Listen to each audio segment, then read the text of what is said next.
ఈరోజు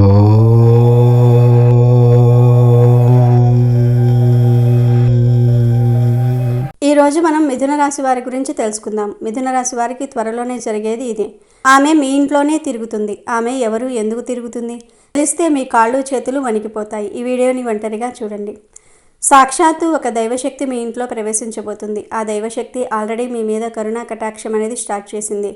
ఇంకా మీ ఇంట్లో ప్రవేశం ఒక్కటే ఆగి ఉంది. ఎప్పటి నుంచో మీ మీద ఆ దైవశక్తి అనేది ఏదైతే ఉందో అది తిరుగుతూ ఉంది. ఆ దైవశక్తి ఎప్పుడూ మీ దగ్గరకు చేరుదామా అని ఎదురు చూస్తూ ఉంది. అలాగే మీ జీవితంలో ఉన్న కష్టాలన్నీ హరించి చక్కగా మీ దగ్గరకు వచ్చి మిమ్మల్ని కాపాడుకుంటూ, మీకు వచ్చే ప్రతి ఒక్క ఆపదను కాపాడుకుంటూ మిమ్మల్ని చల్లగా చూడడానికి ఆ దైవశక్తి మీ చుట్టుపక్కలే తిరుగుతుంది. ఇక 10 రోజుల్లో ఆ దైవశక్తి మీ ఇంట్లో ప్రవేశించబోతుంది. ఆ దైవశక్తి గురించి మీకు మంచిగా ప్రతి ఒక్క సంకేతం తెలుస్తుంది. ఆ దైవశక్తి ఎంతో సైలెంట్గా మీ జీవితంలోనికి ప్రవేశిస్తుంది. కానీ ఆ దైవశక్తిని గుర్తించకపోతే మాత్రం మీ జీవితంలోనికి వచ్చినటువంటి ఆనందం అంతే సైలెంట్గా తొలగిపోవచ్చు. మరి మిథున రాశి వారు తీసుకోవాల్సిన జాగ్రత్తలు ఏంటి, మీకు వచ్చే సంకేతాలు ఎటువంటివి, ఆ దైవశక్తి మీ ఇంట్లోకి వచ్చేసింది అని చెప్పే ప్రతి ఒక్కటి కూడా చాలా క్లియర్గా ఇప్పుడు మనం ఈ వీడియోలో తెలుసుకుందాము. వీడియోలోనికి వెళ్ళే ముందు మా వీడియో నచ్చితే లైక్ చేసి షేర్ చేయండి. అలాగే మా ఛానల్ని కూడా సబ్స్క్రైబ్ చేసుకొని మాకు సపోర్ట్ చేయండి. ఇక వీడియోలోకి వస్తే, ఈ మిథున రాశి వారు ఎవరైతే ఉన్నారో రాశిచక్రంలో ఏదైతే 12 రాశులు ఉంటాయో వాటి అన్నిటిల్లో కంటే కూడా ఈ రాశి ఎంతో ఓర్పు సహనము కలిగిన వారు. ఈ రాశి జాతకులు మిథున రాశి వారి యొక్క మనస్తత్వం ఏ విధంగా ఉంటుంది అంటే గనుక, అందరూ కూడా బాగుండాలి, అందులో మేము కూడా ఉండాలి అని చెప్పి అనుకుంటూ ఉంటారు. చాలా మంచి మనస్తత్వం కలిగిన వారు. ఎంత మంచి మనసు అంత సెన్సిటివ్గా ఉంటారు. ఏదైనా కానీ ఒక కష్టం వచ్చింది అంటే చాలా భయపడిపోతారు. ఆ కష్టం నాకు ఎందుకు వచ్చిందా అని చెప్పి అనుకుంటూ ఉంటారు. 4 గోడల మధ్యకు వెళ్ళి కుమిలిపోతారు. ఇంత సున్నితంగా ఉంటుంది వారి యొక్క మనస్తత్వం. కానీ నలుగురిలో మాత్రం బయటకు వచ్చి అసలు ఏ బాధ కూడా ముఖంలో కనిపించనివ్వరు. ఎందుకంటే వీరికి ఒక అంగీకారం వచ్చేసింది. ఒకరికి బాధలు చెప్పుకోవటం వల్ల ఏం ఉపయోగం ఉంటుంది? వీరికి మనం చెప్తే మనం అలసైపోతాము, తప్పితే ఎటువంటి ఉపయోగము కూడా మనకు రాదు అనే ఆలోచన ధోరణితో జీవితాన్ని ముందుకు నెట్టుకు వెళ్తూ ఉంటారు. మిథున రాశి వారు చాలా చాలా కష్టపడతారు. ఇప్పటి వరకు వారు 100% కష్టపడితే ఆ 100%లో 40% మాత్రమే వాళ్లకు ఫలితాలు వచ్చాయి అని చెప్పుకోవచ్చు. మిగిలిన 60% వృధా అయిపోయిందనే చెప్పుకోవాలి. అయితే ఈ మిథున రాశి వారికి రాబోయే 10 రోజుల్లో ఎంతో మంచి అనేది జరుగుతుంది. సాక్షాత్తు దైవశక్తియే మీ చుట్టుప్రక్కల తిరుగుతుంది. కాబట్టి మీకు ఎటువంటి ఆపదైనా ఎటువంటి కష్టాలైనా వస్తే ఆమె స్వయంగా పోరాడుతుంది. ఇప్పటిదాకా మీరు పడిన కష్టాలు చాలు, ఇక మీకున్న కష్టాలన్నిటినీ చెక్ పెట్టేస్తుంది ఆ దైవశక్తి. అయితే ఆ దైవశక్తి మీ ఇంట్లో ఎలా ప్రవేశిస్తుంది, అసలు ప్రవేశించిందా లేదా అనే విషయం గురించి ఇప్పుడు మనం తెలుసుకుందాం. ఆ దేవత మీ ఇంటికి వచ్చే ముందు కొన్ని సంకేతాలను పంపిస్తుంది. మొదటి సంకేతం ఏమిటి అంటే, మీ మనసు ఒక్కసారిగా ఆధ్యాత్మికం వైపు మల్లుతుంది. అంటే మీ మనసు, మైండ్ రెండూ కూడా దేవుడి వైపే ఎక్కువ శాతం ఉంటాయి. మీకు ఎక్కువ గుడికి వెళ్ళడానికి, పూజలు చేయడానికి, అలాగే దేవుడి దగ్గర ఉంటే చాలు నాకు ఎంతో ప్రశాంతత కలుగుతుంది అనే భావన మీ మనసులోనికి వస్తూ ఉంటుంది. అలాగే ఇంకొక సంకేతం ఏమిటి అంటే, మీకు నిద్రలో మెలకువ రావటం. మీకు నిద్రలో మెలకువ ఎప్పుడైతే వస్తుందో అది కూడా బ్రహ్మ ముహూర్తంలో మీకు ఎక్కువ మెలకువ అనేది వస్తుంది. ఉదయం 3 నుండి 5 గంటలలోపు సమయాన్ని బ్రహ్మ ముహూర్తం అని అంటారు. తెల్లవారుజామున మీకు తెలియకుండానే బ్రహ్మ ముహూర్తంలో మెలకువ అనేది వస్తుంది. దానికి తోడు మీరు ఎక్కువ చెడు మాటలు మాట్లాడడము, వేరే వారి గురించి చెడుగా మాట్లాడడము, వేరే వాళ్ళు ఎవరైనా చెడుగా మాట్లాడుతున్నా, అన్యాయం జరుగుతున్నా మీరు వాటిని అస్సలు సహించరు. మీకు కోపం వస్తుంది. కోపం అంటే మనకు వచ్చే విపరీతమైనటువంటి కోపం కాదు. ఎందుకు మనుషులు ఈ విధంగా మాట్లాడుతున్నారు, దీనికి ఇంతగా మాట్లాడవలసిన అవసరం లేదు కదా అనే భావన మీకు తప్పనిసరిగా కలుగుతుంది. మీరు ఎక్కువ శాతం ఒంటరిగా ఉండడానికి ఇష్టపడుతూ ఉంటారు. మీకు బాగా క్లోజ్గా ఉన్న వాళ్ళ దగ్గర ఉండడానికి ఫీల్ అవుతూ ఉంటారు. ఎక్కువ శాతం జనాల మధ్యలోనికి వెళ్ళరు. ఎందుకంటే మీరు ఒంటరిగా ఉండి ఆ దేవుడిని స్మరించుకుంటూ ఆమె మీ దగ్గర ఉంటే ఇంకా ఏది అవసరం లేదు అనే భావనను మీరు కలిగి ఉంటారు. అదేవిధంగా మీకు ఏదో ఒక డబ్బుతో సంబంధించినటువంటి ఖర్చు అనేది ఏర్పడుతుంది. అది కూడా మంచిదై ఉంటుంది. ఎలా అంటే ఏదైనా గుడికి లేదంటే దేని కోసమైనా సరే డబ్బులు ఇవ్వడానికి ఆసక్తి చూపుతూ ఉంటారు. ఆ సమయంలో ఏమాత్రం కూడా వెనకాడకుండా మీ శక్తికి తగినట్టుగా సహాయం చేయండి. అలాగే మీరు ఎక్కువ శాతంగా జనాల మధ్యలో కూర్చోరు. వాళ్ళు మాట్లాడే అనవసరమైనటువంటి మాటల మీద మీకు ఏమాత్రము కూడా ఇంట్రెస్ట్ లేకుండా మీకు ఎంతసేపటికి సేవ, అలాగే దేవుణ్ణి స్మరించుకోవటము, మంచి మాటలు వినటము, ప్రశాంతంగా ఒంటరిగా ఉండి మెడిటేషన్ చేసుకోవటం, ఎక్కువ శాతంగా పీస్ ఆఫ్ మైండ్ అనేది మీకు ఉంటుంది. అక్కడే మనకు అర్థమైపోతుంది కదా. మానవుడు అనేవాడు ఎప్పుడు చూసినా డబ్బు మీద అలాగే దురాశ ఆలోచనలతో ఉంటాడు. మనిషి ఎక్కువగా నేను అది ఎలా పొందాలి అని చెప్పి తన మనసును అలాగే మైండ్ని పరిగెత్తిస్తూ ఉంటాడు. కానీ ఎప్పుడైతే మోహం అనేది తీరిపోతుందో అప్పుడు మంచి రూట్లో నడుస్తాడు. ఆ సమయంలో మనిషికి ఇవన్నీ కూడా ఎక్కువగా చేరువవుతూ ఉంటాయి. కాబట్టి ఈ సంకేతాలన్నీ కూడా మీకు చాలా ఈజీగా తెలుస్తాయి. ఈ సంకేతాలు మీకు రావటం స్టార్ట్ అయితే కనుక ఇక అర్థం చేసుకోండి, దైవశక్తి మీ ఇంట్లోకి ప్రవేశించిందని. అక్కడి నుంచి మీకు ఎటువంటి కష్టాలు ఉండవు. అప్పటిదాకా మీరు చేస్తున్నటువంటి ప్రతి పనిలో వచ్చిన ఆటంకాలన్నీ కూడా తీరిపోతాయి. మీకు ఎటువంటి సమస్యలు అనేవి ఉండవు. మీ ఫ్యామిలీ పరంగా అలాగే మీ ఇంట్లో పిల్లలు, మీ తల్లిదండ్రులు కావచ్చు, వారితో కూడా మీ సంబంధాలు మంచిగా మెరుగుపడతాయి. ఏదైతే స్టెప్ తీసుకోవాలని అనుకుంటూ ఉన్నారో దానికి ఇది మంచి అవకాశం అనే చెప్పాలి. మీకు ప్రమోషన్ రావచ్చు, శాలరీ ఇంక్రిమెంటు అనేవి జరగవచ్చు. ఆ పని ఇక జరగదు అని అనుకుని వదిలేసినట్టుంటే ప్రతి ఒక్క పని కూడా ఇక మీకు తెలియకుండానే సజావుగా సాగిపోతూ ఉంటుంది. మీకు తెలియకుండానే ఆమె అనుగ్రహంతో ప్రతి ఒక్కటి మీ దగ్గరకు చేరువవుతూ ఉంటుంది. ఇక ఆ దేవత ఎవరు అంటే మీ కులదైవం. కొంతమందికి అమ్మవార్లు కులదేవతగా ఉంటూ ఉంటారు. మరి కొంతమందికి స్వామివార్లు కులదైవంగా ఉంటారు. ఈ రాశివారు తమ కులదైవం ఎవరో తెలుసుకుని వారికి పూజలు చేయాలి. మీ ఇంటిలోకి మీ కులదైవం అడుగుపెట్టే సమయం వచ్చేసింది. అయితే ఈ ఆధునిక జీవన శైలిలో చాలామందికి తమ కులదైవం ఎవరో తెలియటం లేదు. ముఖ్యంగా తాతలు ముత్తాతల కాలం నుండి వస్తున్న ఆచారాలు సాంప్రదాయాలు మరుగున పడటం వల్ల ఈ పరిస్థితి ఏర్పడింది. ఈ రాశివారు తమ కులదైవాన్ని తెలుసుకోవడానికి కొన్ని మార్గాలు కూడా ఉంటాయి. మీ కుటుంబంలో వృద్ధులు పెద్దలు ఉంటే వారిని సంప్రదించండి. వారికి మీ కులదైవం గురించి, దాని చరిత్ర గురించి, పూజా విధానాల గురించి తెలిసి ఉండవచ్చు. మీ ఇంట్లో పాత పూజా పత్రాలు, జాతకాలు లేక వంశ వృక్షాలు ఉంటే వాటిని పరిశీలించండి.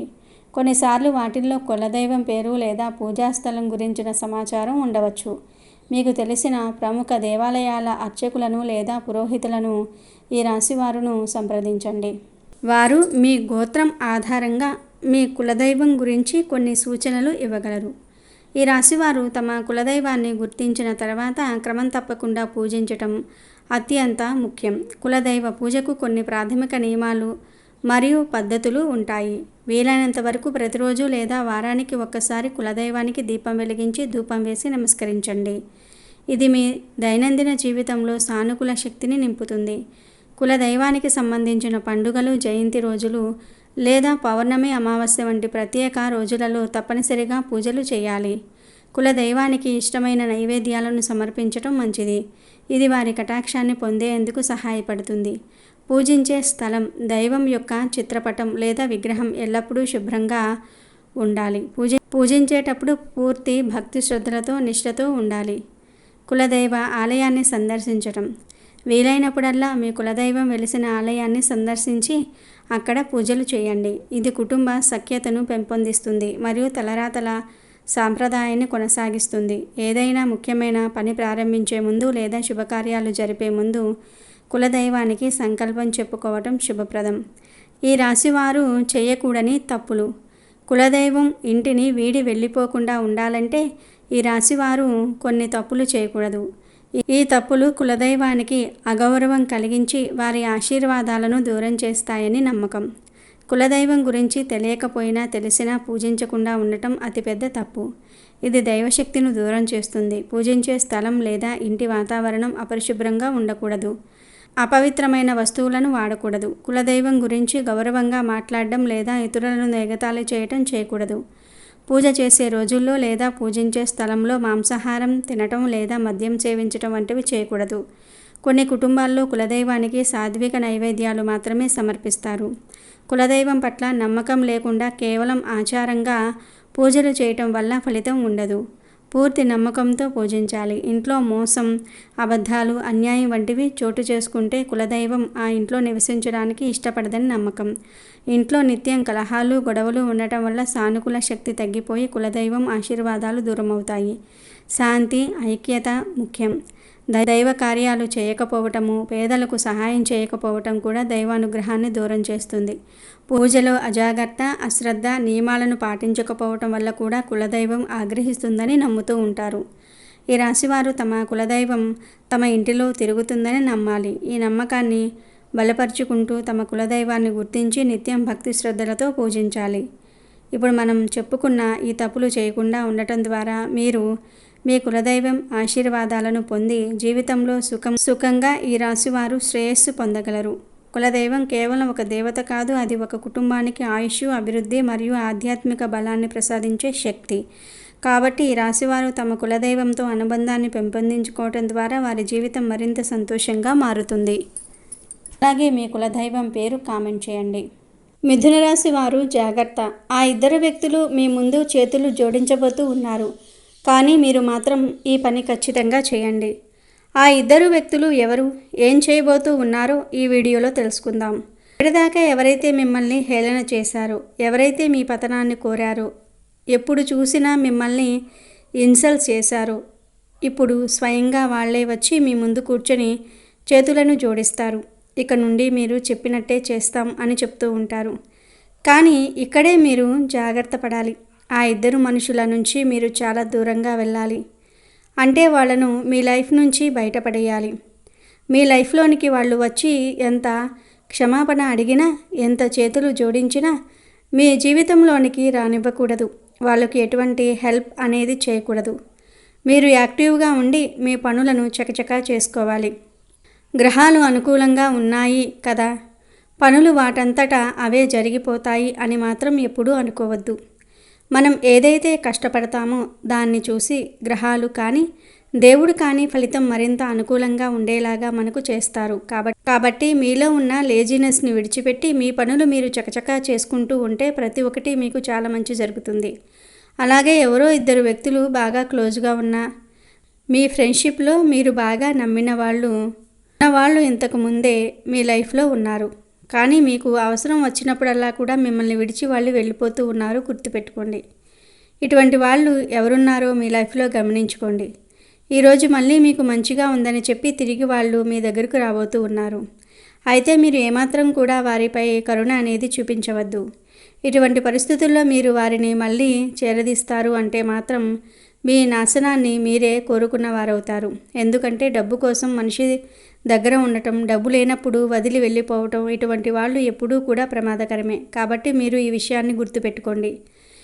ఇక రెండో వ్యక్తి ఎవరో కాదు, మీ రిలేటివ్స్ ఉంటారు కదా, వాళ్ళు కూడా ఎప్పుడూ మీతో మంచిగా మాట్లాడుతూ పొగుడుతూనే మీ వెనకాల గోతులు అనేది తీస్తారు. అయితే ఈ ఇద్దరు వ్యక్తుల వల్ల గతంలో మీరు ఎలాంటి సమస్యలను ఎదుర్కొన్నారో మీరే గమనించుకోండి. వాళ్ళు మళ్ళీ తిరిగి మీ దగ్గరకు వస్తారు, కానీ వాళ్ళను మాత్రం మీ దగ్గర చేరనివ్వకండి. కాబట్టి మిథున రాశి వారు మేము చెప్పినటువంటి జాగ్రత్తలు తీసుకుంటూ దేవుడి మీద నమ్మకం పెట్టుకుంటూ మీ ప్రోత్సాహంతో మీ పనులను మీరు చేసుకోండి. పక్కన వాళ్ళ మీద ఆధారపడకండి. మిథున రాశి వారు మేము చెప్పిన విధంగా నడుచుకుంటే మీ లైఫ్ చాలా అద్భుతంగా మారిపోతుంది. తద్వారా మీకు ఉన్న కష్టాలన్నీ కూడా తీరిపోతాయి. ఇక మిథున రాశి వారి యొక్క గ్రహాధిపతి బుధుడు గనుక ఈ రాశివారు ఆర్థిక శ్రేయస్సు, అదృష్టం పొందడానికి లక్ష్మీదేవిని పూజించాలి.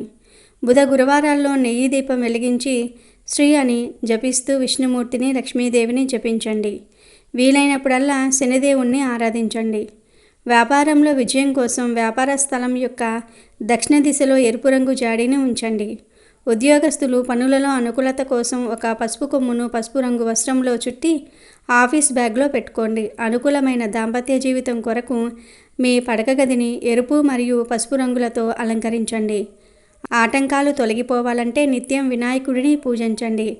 వినాయకుడిని మంత్రాలు స్తోత్రాలు పఠించండి. అనేక విషయాల్లో అనుకూలత కొరకు మిథున రాశి వారు గోవులను పూజించి సేవించాలి. మీ ఇంట్లో ఎప్పుడూ మనీ ప్లాంట్ ఉండవద్దు. మనీ ప్లాంట్లు కూడా మీకు దురదృష్టాన్ని తెస్తాయి. మిథున రాశిలో జన్మించిన వ్యక్తులు వారి కష్టాలు తొలగించుకుని అనేక రంగాల్లో మంచి ఫలితాలు సాధించడానికి మిథున రాశికి అధిపతి అయిన బుధగ్రహానికి బుధవారాలలో పెసలు, పచ్చని రంగు వస్త్రములు సమర్పించాలి. ఇలా చేస్తే బుధ అనుగ్రహం కలుగుతుంది.